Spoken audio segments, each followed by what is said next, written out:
So Power episode 2, season 6, the final betrayal episode was titled "Whose Side Are You On?" Now, before we even get into it, like this was one of those meat and potatoes type episodes. It wasn't no violence or anything. If that's what you watched the show for, you probably didn't like this episode. It wasn't one of those kind of episodes that were kind of grieving Angela's death and all of that.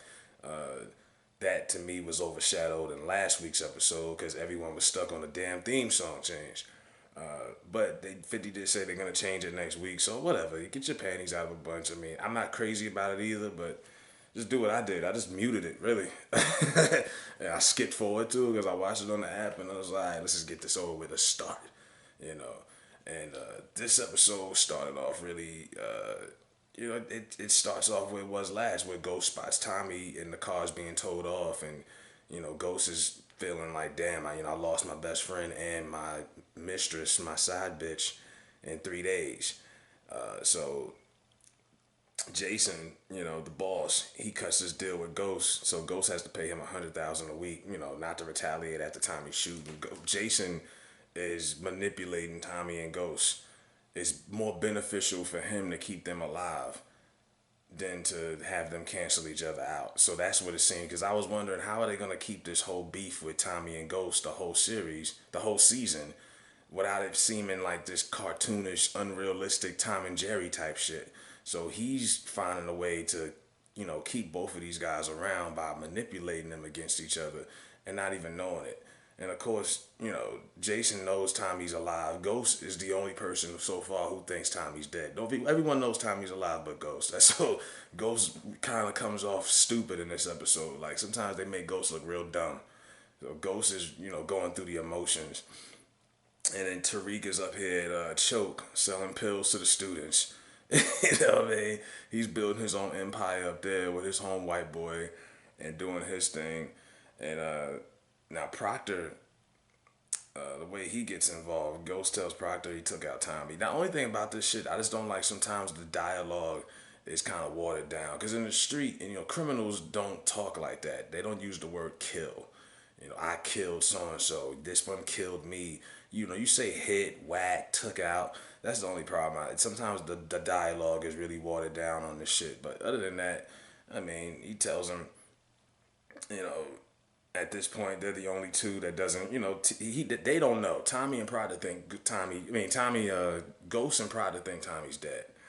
So they don't know. So Prada convinces Ghost to bring Tasha to the funeral because Ghost is already under investigation, and it would just look better for Tasha and Ghost to show up together. And Ghost is like, nah, that's not gonna happen. That's crazy. Like, what I look like asking my wife to come to my side bitch's funeral. But it all makes sense as it comes together. And then the knock on the door comes, and Proctor gets served. His ex-wife wants to take him to court for custody, joint custody.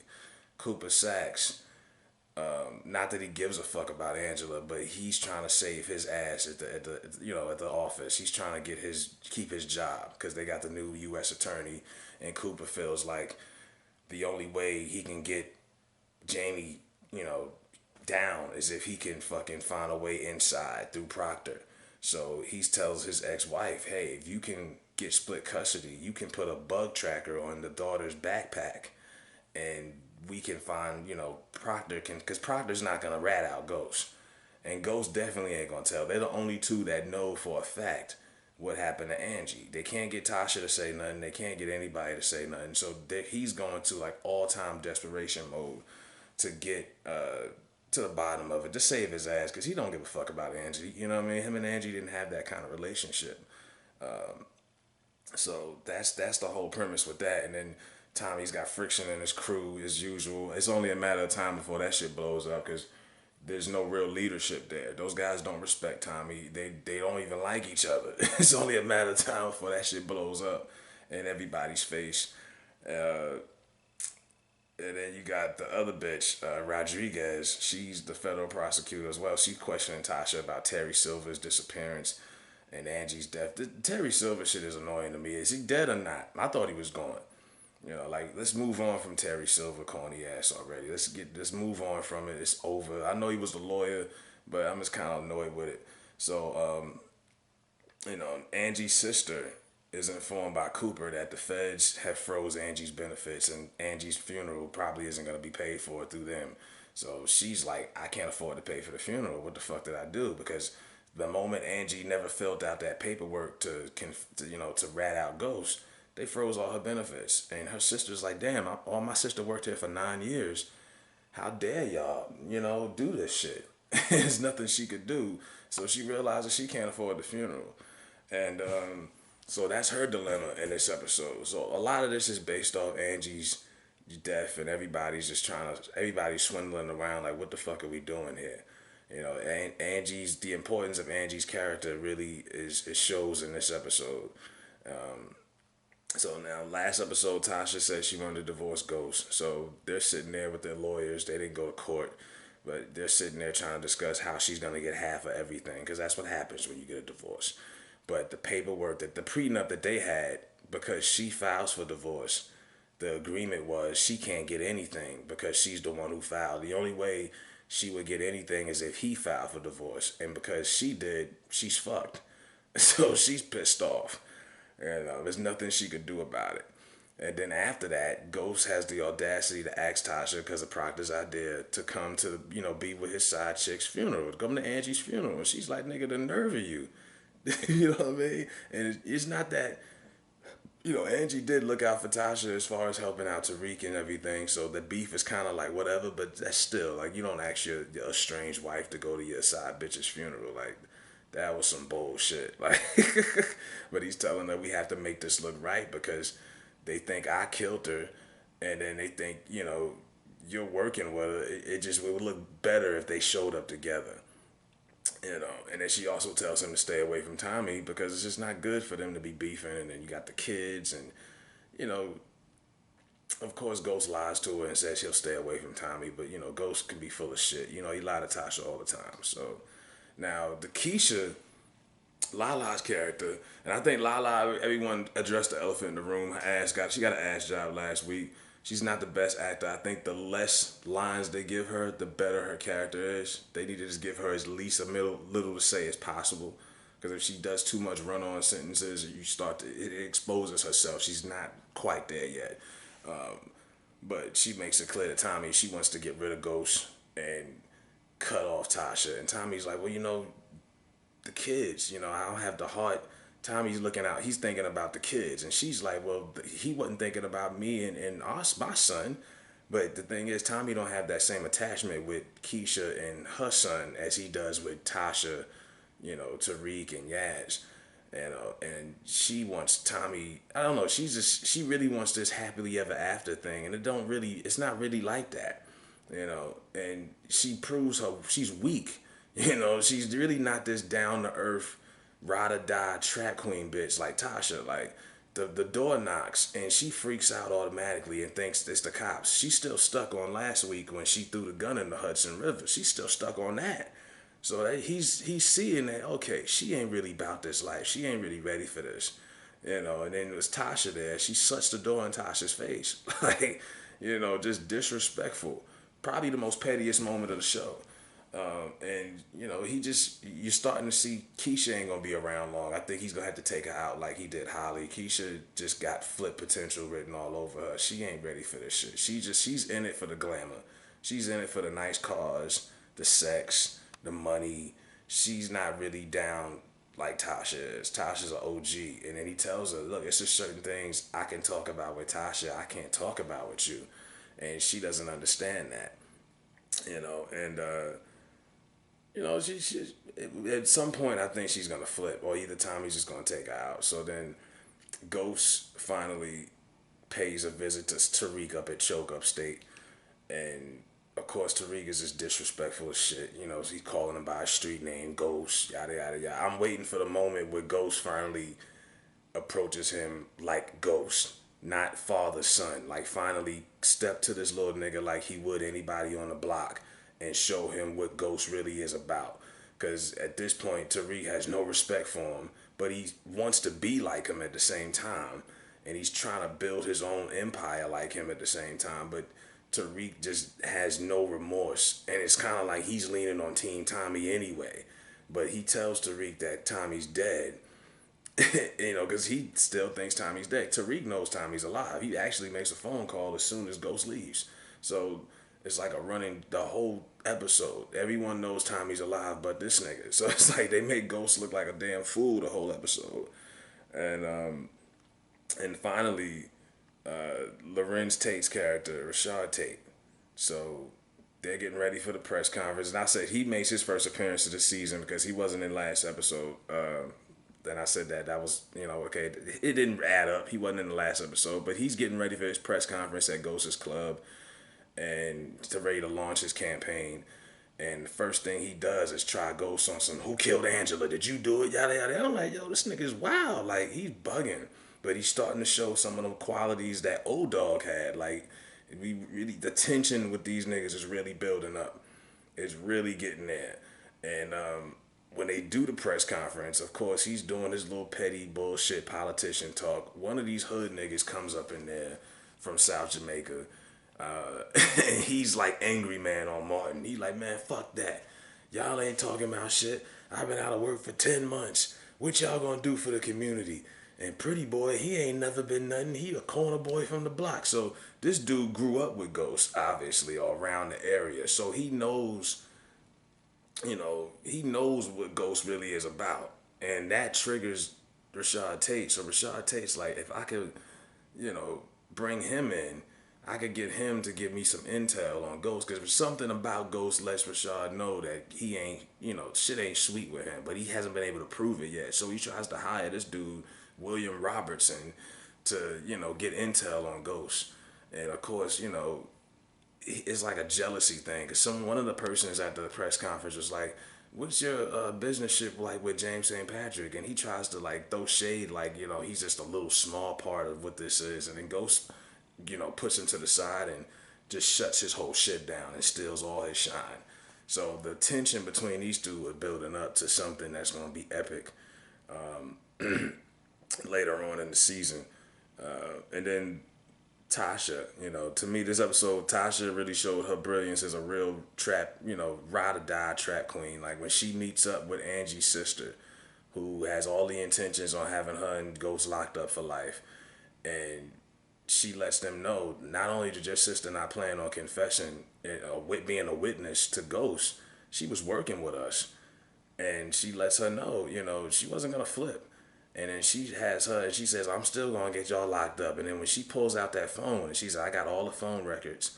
I got every text message, phone call. If I turn this in, it'll prove that your sister was involved in criminal conspiracy. And she tells her, if you play cool, I could help out, and we could do something. We could work out with something. I could help you with whatever, and your sister's secret can be buried safely. No one will ever know. So that's how that works. So if Tasha finesses another situation again, it just shows like the brilliance of Tasha. Tasha, see, that's the type of shit Keisha can't do no shit like that. Only Tasha would do some ride or die shit like that. Only her. And as it leads on, when you go back to the Jason situation, now Tommy at one point, because Tommy tells Tariq, look, if I'm going to take out your pops, I'm going to give you a heads up. So Tommy's getting ready to, I guess, kill Ghost, and Jason and his people snatch him up, and they're like, no, you can't do that, because Jason just made the agreement with Ghost that Ghost is going to pay him $100K every 2 weeks. He didn't tell Tommy this, but, like I say, Jason is manipulating both of these guys. And he offers Tommy protection from Ghost at a hefty price. So he's keeping this whole thing. He's the only reason why these two haven't canceled each other out at some point. And like I said, I was like, how are they going to keep this up? So he's in the middle of it, plotting them against each other. They don't even know they're being played by Jason.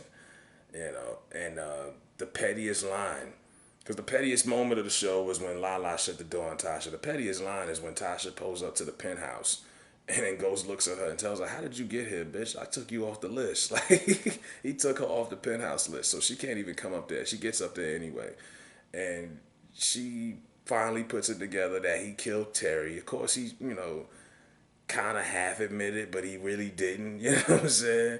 And then she threatens to rat him out if he won't give her no money, because he knows she can't get no money out of him through the court because the prenup agreement. So she's like, nigga, you gonna pay me some bread, or I'm gonna flip on you. He knows she ain't gonna flip because that's just not in her heart. That's just not her character. She a street bitch. She ain't gonna flip. But that's how that shit with them is going. And then Tariq is informed by his partner up there in Choke, that the school he's going with. This black girl, cute little shorty too. She tells him that it's not a good idea for him to be selling dope at the school with the only four black people up here. It's a stereotype, and he like, look, I ain't got time for this. You got ran down shoes, old laptops. You need money. And she was like, yo, if you don't stop, I'm a snitch. And he told her, well, you could either ride or die. You could be with me and get money, or you could do whatever. And the girl actually ends up wanting to fucking get down with the nigga. So it's like he's building his own little Generation Z type of empire up there where he's Ghost, his white goofy roommate would be Tommy, and his little shorty Effie is like his Tasha. So he's doing all of this up there behind everybody's back while everybody else is running around in the city thinking about everything but Tariq. It's like they always tend to neglect this little nigga, knowing he always in some shit. And it's like he's still at it. So all of this leads up at the end of the episode where Tasha, she pays for the funeral, and before the funeral actually sets up, Angie's sister has her own little private conversation with Angie in the casket, and she agrees to Tasha's proposal, and she puts the phone in the casket, which was dope to me. She said, I will bury your secret with you. I'm not going to expose you as the federal prosecutor who was, out here dealing with a drug dealer. She wanted to protect her sister's reputation. And that's what she did. That's what everybody should do. Bury somebody's phone in their casket. Bury the secret. That's what she did. And I thought that was dope. And then the funeral was just a fucking mess because the feds are looking crazy when they see Ghost come in there with Tasha. Like, the nerve of this guy. Like, why they Sax called him OJ, to show up at his mistress's funeral. Not only that, because he's a potential, a potential whatever in the case, and then he comes with his wife. And that's what they were like, wow, So they're the same reaction of audacity that they have. Ghost has the same reaction when he sees Tommy show up. And Tommy shows up in his ill jacket. And he's like, not only is he shocked that Tommy's alive, because he thought he was dead all this time. And he thought Tasha was like, no, I knew he was alive the whole time. You got played. And not only that, the audacity for him to show up to the funeral knowing he killed the fucking person that's dead. And then had the nerve to go up to Angie's sister and send her condolences and like give her like a handshake. It's kind of like when Bishop showed up to Raheem's funeral in Juice, and he sat there and hugged his mom after and Still and them is just looking at him like, the audacity of this nigga. What the fuck is wrong with him? So Ghost's reaction is just as strong as the Fed's reaction when they see him pull up with Tasha. It was actually cool. And all of the cliffhangers at the end of this episode is wow. So episode 3 should be crazy. And then the biggest other cliffhanger was when Ghost eventually confronts Jason for the final time. He's like, yo, I gotta kill Tommy. Because he's just pissed after the whole funeral thing. And Jason tells him, look, I want you to replace Tommy. I'll let you take Tommy out, but you have to replace me as the distro. And he's like, no, I'm out the game. Ghost has been trying to get out of the drug game since season 1. And it's always something that's dragging him back. And then he tells him, well, if you can't replace him as the distro, who will? And that's what leads to the first appearance from Dre. Dre's bitch ass doing push-ups in the living room. And I think the boy is in witness protection because the other black angry guy, one of the feds, he's like, yeah, well, you're gonna testify against the Mendez brothers, and then we're gonna fucking send you out of New York, and you're gonna be out of town. And so he's the wild card. So it seems like Ghost is gonna try to get Dre to get back into the streets, but Dre is already halfway into some citizenship because he already out here ratting on people. Dre is a fucking snitch. He's a rat. He's a shady person. You can't really trust him. He's only gonna look out for himself. But Ghost is so desperate at this point, he might have to try to trust this little nigga. And that's what's going to be leading up to episode 3. So this episode was good. It really was a lot of plot scenes. This was a thinking episode. It wasn't violent. Like I said, if you watch for the violence, you probably was disappointed. But I liked it. I give it 3 out of 5. It was cool, you know. So I thought it was dope, man. Finally, hopefully they buried Angela shit now. The grieving process of that is over. They did enough in this episode, in my opinion, and we move on for episode 3. So let me know what y'all think, man. I'm out.